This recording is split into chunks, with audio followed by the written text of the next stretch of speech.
Mengingat di video selanjutnya perjalanan saya sudah memasuki jalur tol Semarang Surabaya ya, melalui pintu tol Banyumanik. Kemudian tadi saya juga sudah beristirahat di rest area 429 daerah Ungaran.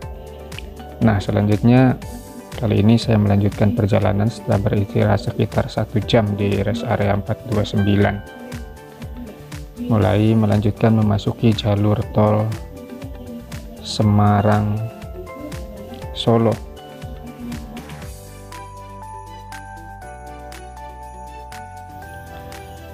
Jalur tol Semarang Solo termasuk jalur tol yang cukup indah pemandangannya karena melewati berbagai perbukitan, membelah gunung, berkelok. Kemudian juga di pinggir kiri kanannya kita dapat melihat pemandangan luas lembah gunung, termasuk juga di jalur ini kita bisa melihat gunung Merapi dan Merbabu ya, termasuk juga gunung-gunung kecil di sekitar sini seperti Gunung Ungaran.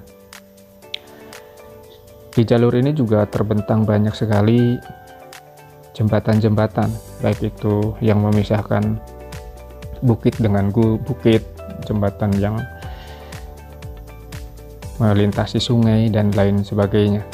Banyak sekali, nanti coba kita sambil dilihat-lihat.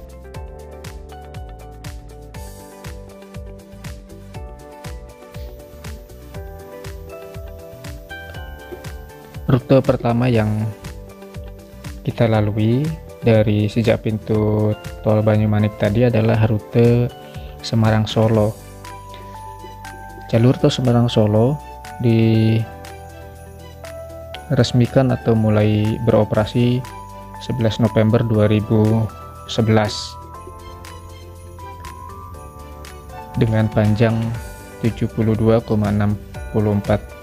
km, melintasi berbagai kota seperti Semarang, Kabupaten Semarang, Kota Salatiga, dan Boyolali.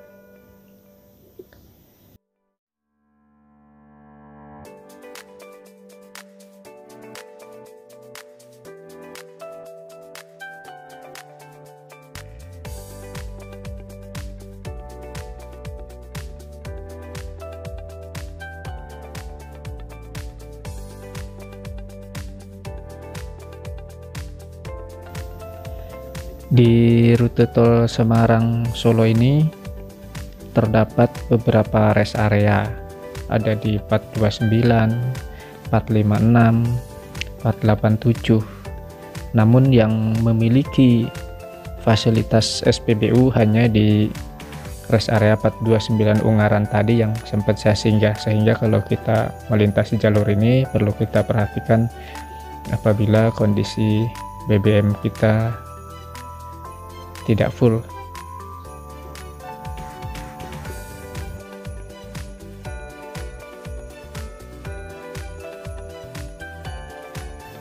Nah, bicara rest area di jalur tol Semarang Solo ini ada sebuah rest area unik, di mana rest area antara jalur sebelah kiri dengan jalur sebelah kanan itu dihubungkan dengan Skybridge, tepatnya di rest area kilometer 456. Nah,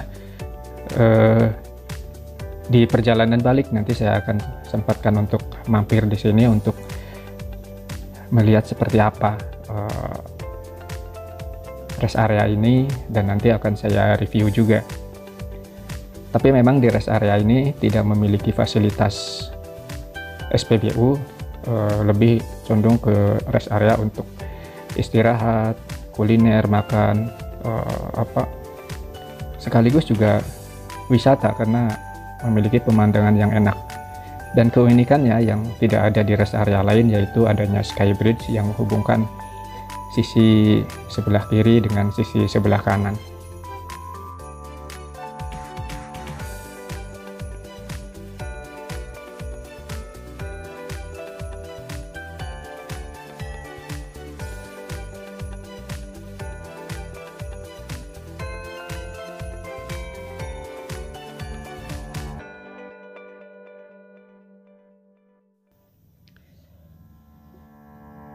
Rute tol berikutnya setelah Semarang Solo adalah jalan tol ruas Solo Ngawi. Panjang ruas tol Solo Ngawi adalah 90 km dan mulai beroperasi pada Juli 2018. Beberapa daerah menjadi yang dilintasi jalur ini adalah antara lain wilayah Kabupaten Boyolali, Karanganyar, Sragen, dan Ngawi. Kemudian ruas tol Solo Ngawi akan bersambung dengan ruas tol Ngawi Kertosono.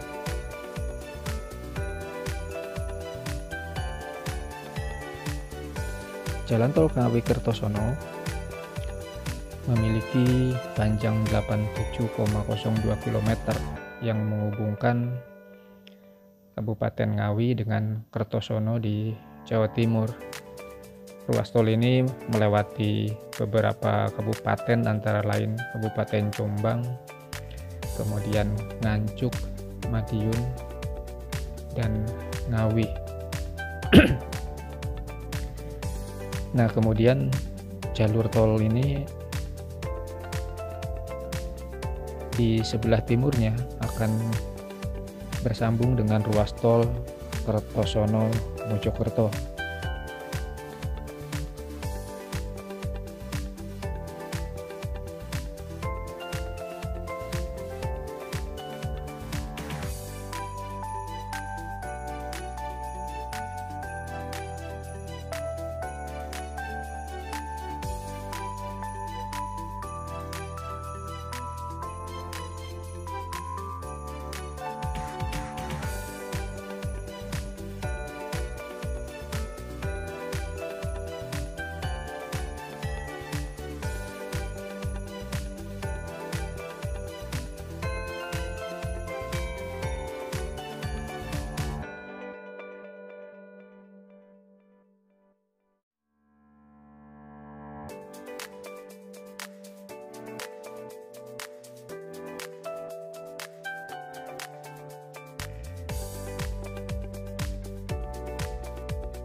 Iya, perjalanan menyelusuri tol lintas Jawa ini, khususnya sejak Cirebon di tol Pajagan sampai saat ini saya berada di ruas tol Ngawi Kertosono, cukup lancar karena mungkin memang bukan masanya mudik atau memang karena saat ini masih kondisi pandemi, pergerakan orang agak sedikit berkurang, atau memang karena kondisi lain ya. Tapi yang pasti di jalur ini kita bisa merasakan melintasi tol yang benar-benar tol bebas hambatan gitu, sehingga kita perlu selalu waspada karena kondisi jalanan yang sangat bagus, kemudian rata, yang mungkin melenakan kita ketika berkendara.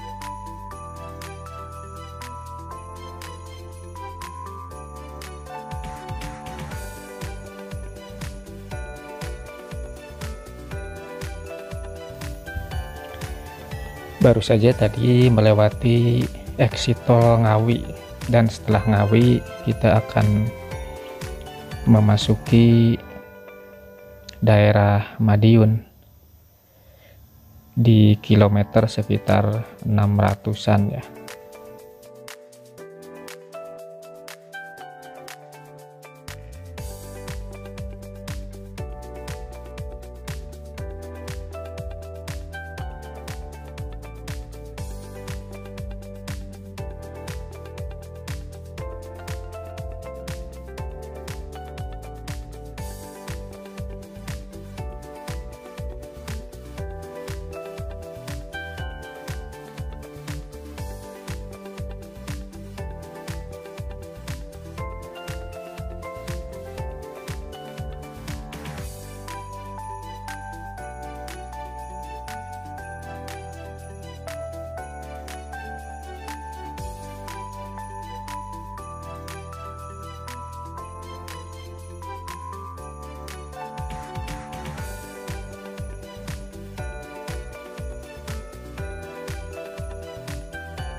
Nah, di 600-an ini kita melewati exit tol Madiun. Tadi kita lihat ada sebuah tugu yang waktu di awal peresmiannya sempat sedikit heboh ya. Tugu di exit tol Madiun.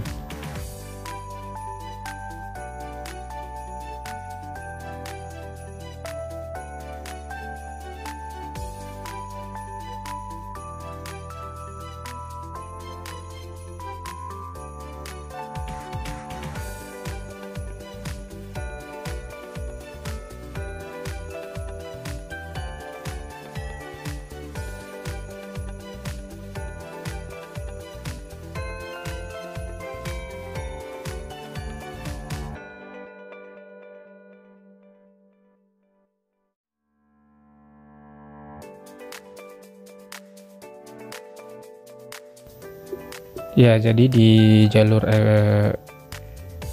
ruas tol Ngawi Kertosono ini ada beberapa pintu exit tol. Yang pertama di kilometer 580 itu ada gerbang tol Ngawi, yang di sana bisa menuju daerah Ngawi, Bojonegoro, Cepu, Magetan. Kemudian di kilometer 602 ini adalah exit tol menuju Madiun, yang juga bisa melanjutkan perjalanan sebagai akses ke kota Madiun, Kabupaten Madiun, Magetan, dan Ponorogo. Kemudian exit tol Caruban di kilometer 610 yang merupakan akses untuk menuju ke Caruban dan Karangjati. Kemudian di wilayah Kabupaten Nganjuk ada exit tol di kilometer 646 gerbang tol Nganjuk sebagai akses untuk memasuki daerah Nganjuk, Kediri, Blitar. Dan kemudian di kilometer 672 ini ada gerbang tol Bandar yang menghubungkan ke jalan tol Kertosono Mojokerto, sekaligus juga akses untuk menuju ke daerah Kertosono dan Kediri.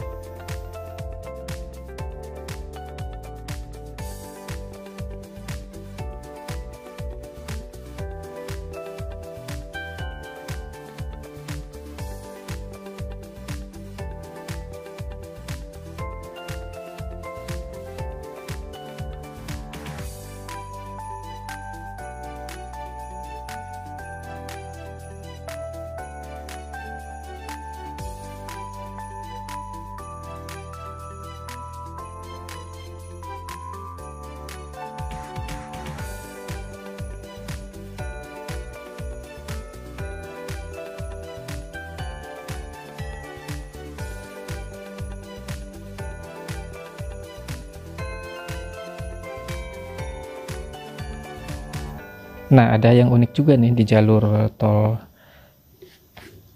Ngawi Kertosono, tepatnya di kilometer 644 200 arah barat. Informasinya ada yang disebut dengan jalan bernada atau singing road. Jadi ada ruas jalan di sana yang dipasang semacam garis-garis kecil sehingga menimbulkan getaran pada kendaraan yang melewati dan akan berbunyi nada seperti lagu gitu. Cuman ini kemarin ketika saya melewati ini ada di jalur B yang mengarah ke Solo ya, jadi yang mengarah ke barat. Dan kemarin ketika saya melewati Singing Road di arah baliknya, ternyata saya tidak mendengar lagi bunyinya, hanya merasakan getaran yang cukup terasa gitu di kendaraan yang saya lewati.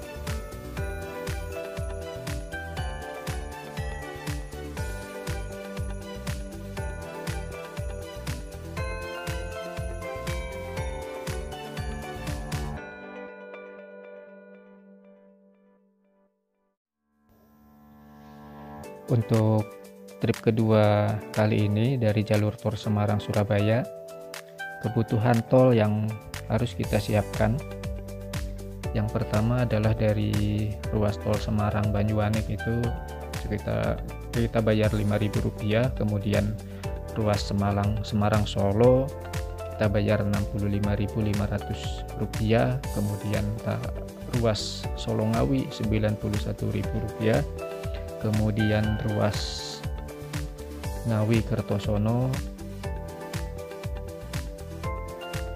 Rp88.000, kemudian Kertosono Mojokerto Rp49.000, dan Kertosono Surabaya sebesar Rp36.000, sehingga total keseluruhan dari Semarang sampai Surabaya kita menghabiskan biaya tol sebesar Rp334.000.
Ya teman sahabat, alhamdulillah akhirnya perjalanan saya sudah mendekati Surabaya.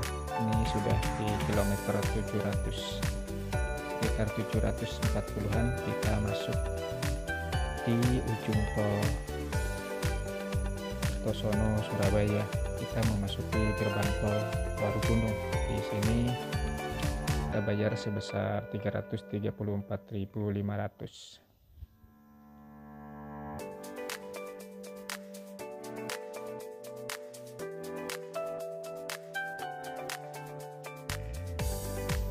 Memasuki wilayah Surabaya, perjalanan saya lanjutkan ke arah tol Juanda karena rencana saya menginap malam ini di Hotel Premier Place di sekitar Bandara Juanda. Jadi yang saya lalui adalah tol baru Juanda dengan panjang ruas sekitar 12,8 km. Tol ini diresmikan pada masa Presiden SBY di bulan April 2008.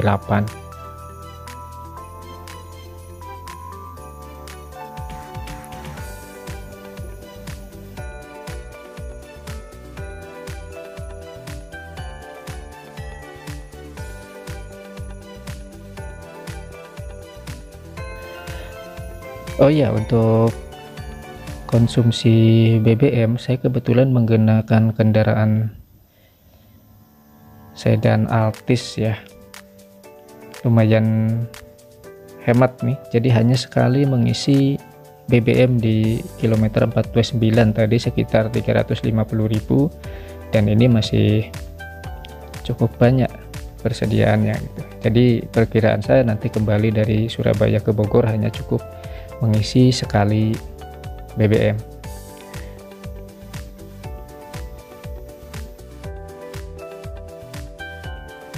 Oke teman sahabat, demikian perjalanan saya menelusuri tol lintas Jawa dari Bogor sampai Surabaya, full melewati jalur tol. Suatu kebanggaan bagi kita semua, di mana Pulau Jawa dari ujung barat sampai ujung timur, setidaknya sampai Surabaya, sudah terhubung dengan jalan tol, sehingga sangat memangkas waktu tempuh. Sehingga kalau saya hitung, ini saya tiba di Surabaya sekitar Juanda ini sekitar jam 5 lebih sedikit. Jadi kalau tadi saya berangkat dari Bogor jam 7 pagi, berarti perjalanan saya sekitar 10 jam. Sudah termasuk istirahat siang, isoma tadi siang di kilometer 429 Ungaran kurang lebih 1 jam, dan istirahat lainnya seperti ke toilet yang istirahat singkat. Baik, terima kasih sudah menonton perjalanan saya ini, semoga bermanfaat. Sampai jumpa.